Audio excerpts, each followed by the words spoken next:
Hello, everyone. In today's My Zoho Story episode, we have Joseph Sweeney here. He's joining us from Sydney, Australia. How are you today, Joseph? I'm wonderful. Thank you so much for this opportunity. It's our pleasure. So, how is things in Sydney right now, and how are you doing, and how is your company doing as well? Well, we're doing pretty good. As everyone knows, times are tough, especially for organizations who are in the technology field. We've had massive amounts of business, yet we all know that budgets are starting to get constrained. So it's been an interesting 9 months so far. Absolutely. And how is your company facing this pandemic and this difficult situation?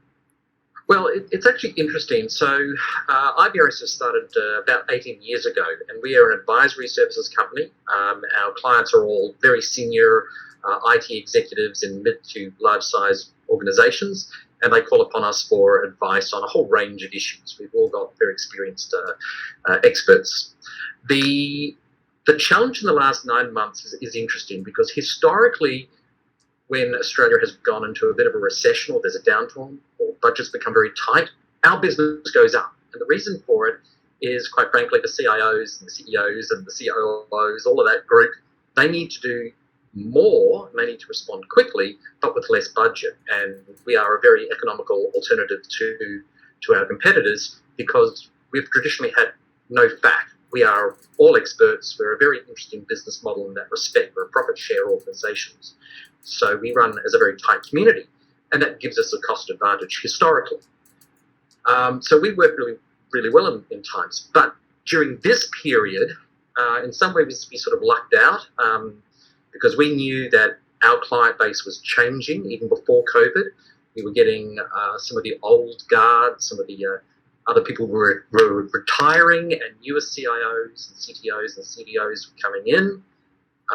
All of these senior level executives, and they had a very different mindset to the people who've been selling to in the past. That was happening before COVID. Now with COVID, everyone's, there's just so much work that had to be done. We had that massive working from home migration. We had projects that needed to get the brakes put on them while they figured out were they still going to have budget, were they still applicable.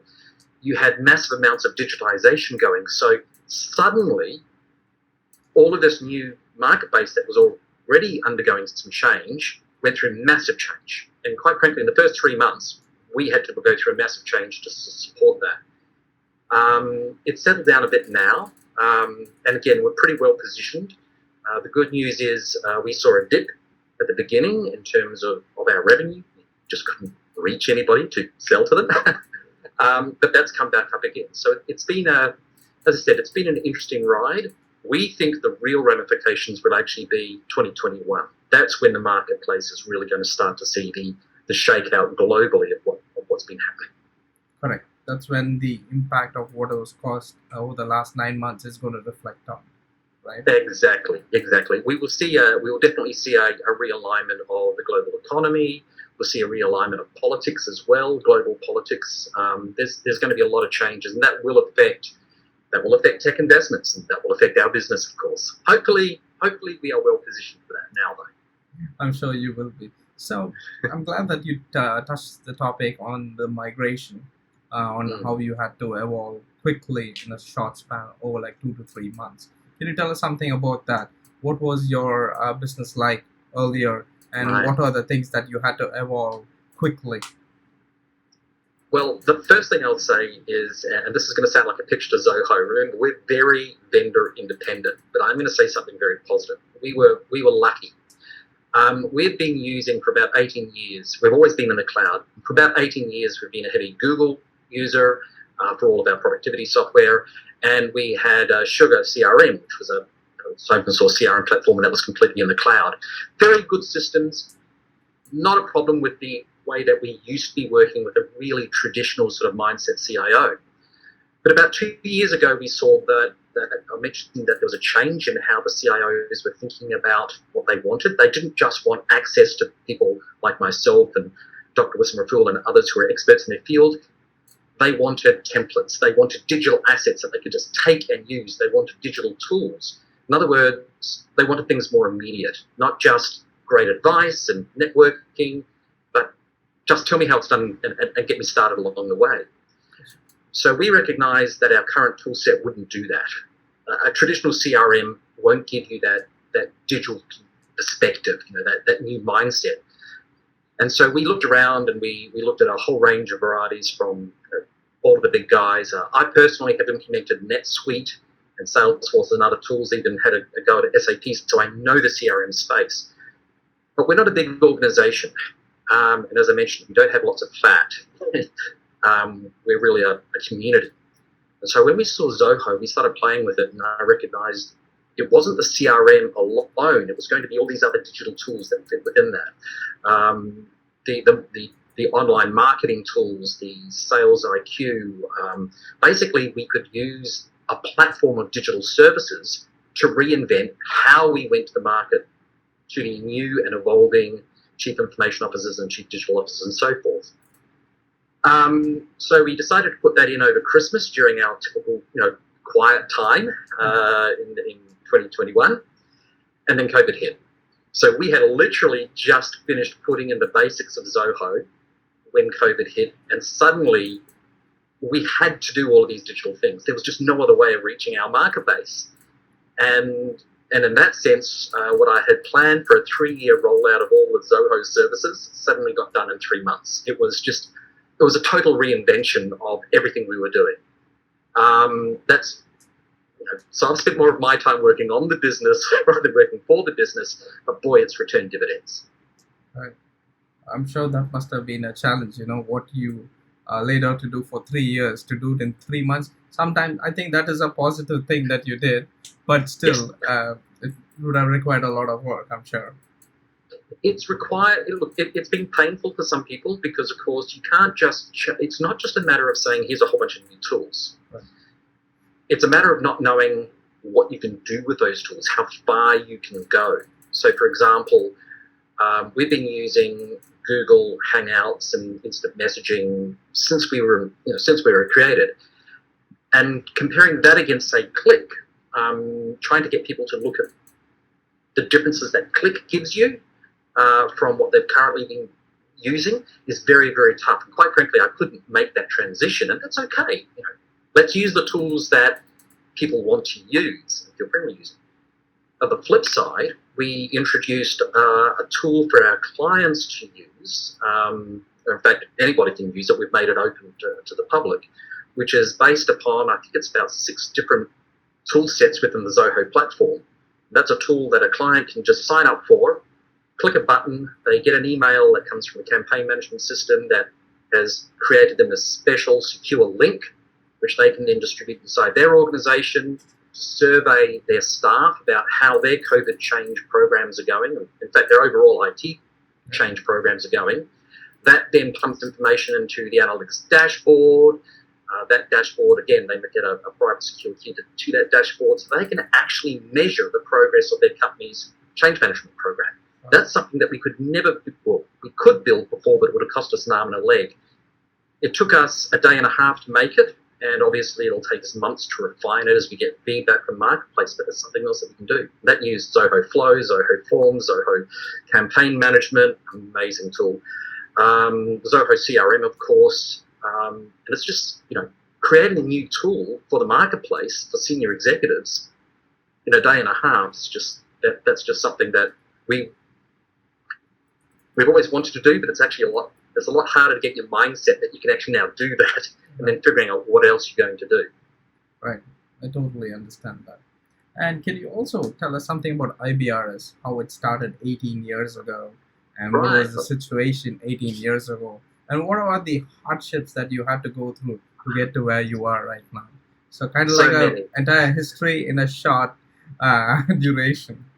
Okay, so look, IBRS was created in response to what we saw was a gap in the market. If you are a CIO or a senior level IT executive, you know of large international research and advisory firms.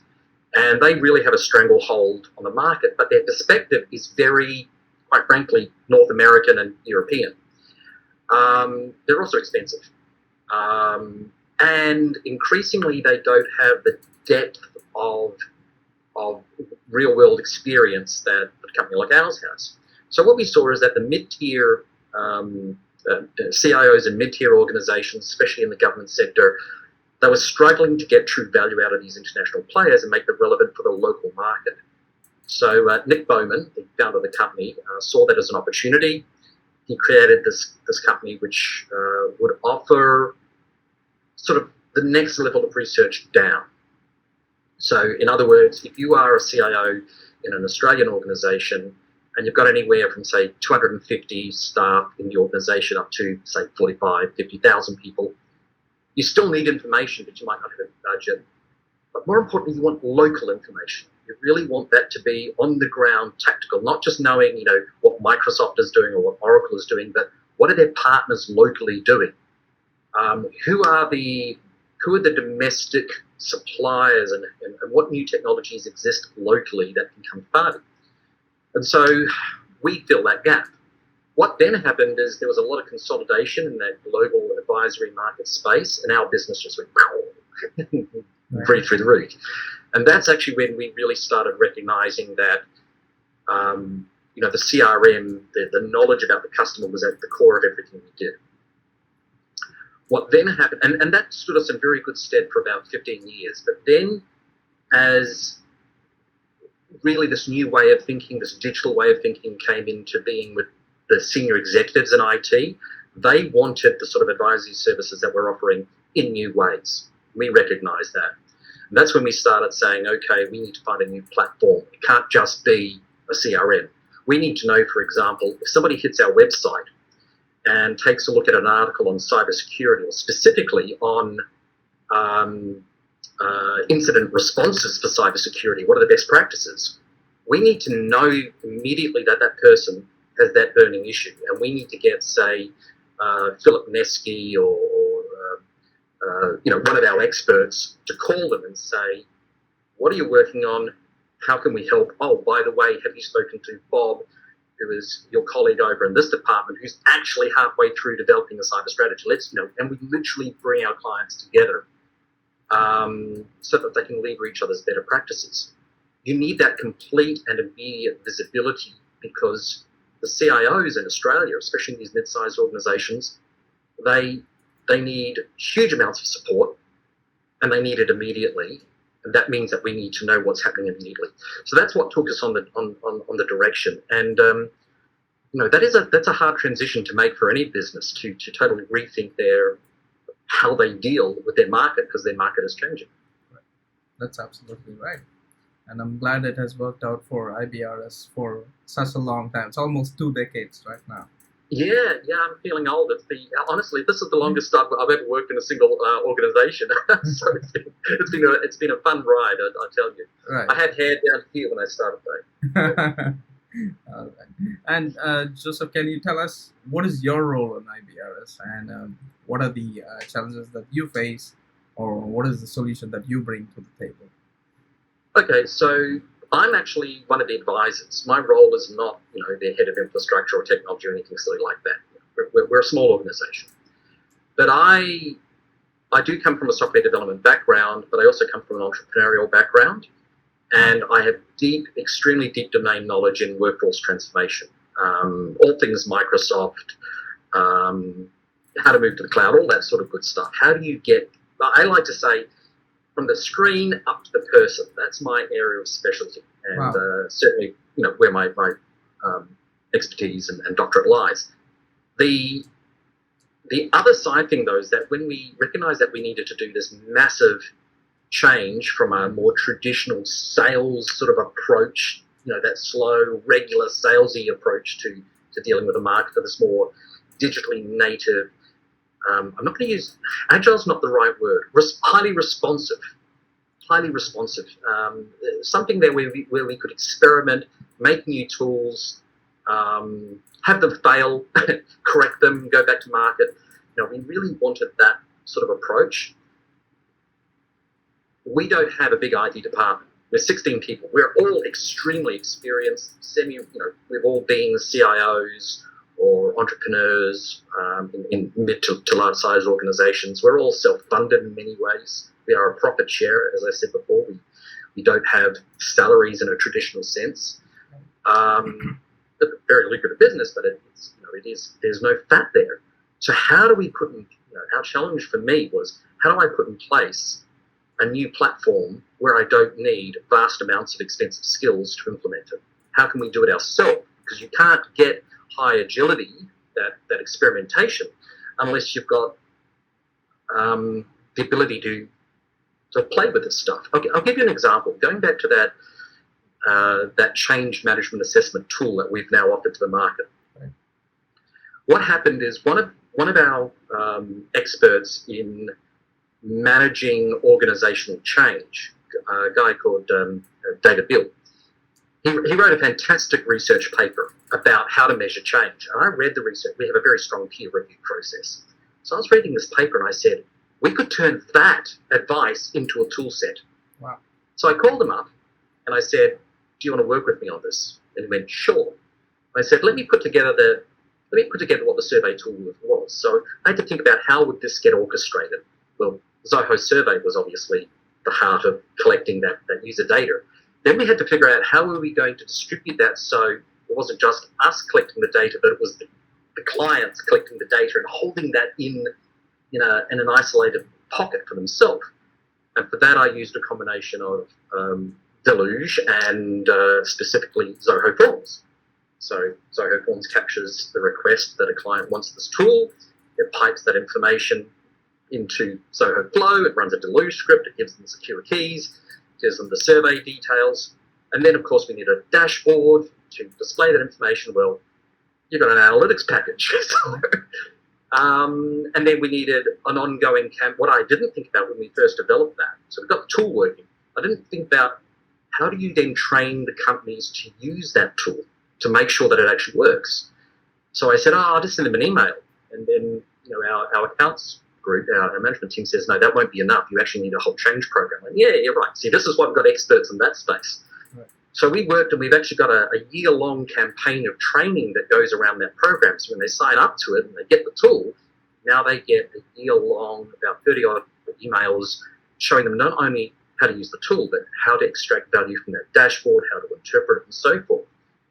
Now, that was done without a single external consultant. That was all done internally, iteratively. And as I said, it took us about a day and a half to write the original tool. It took us about 3 weeks to get all the emails together and figure out what we actually wanted to say.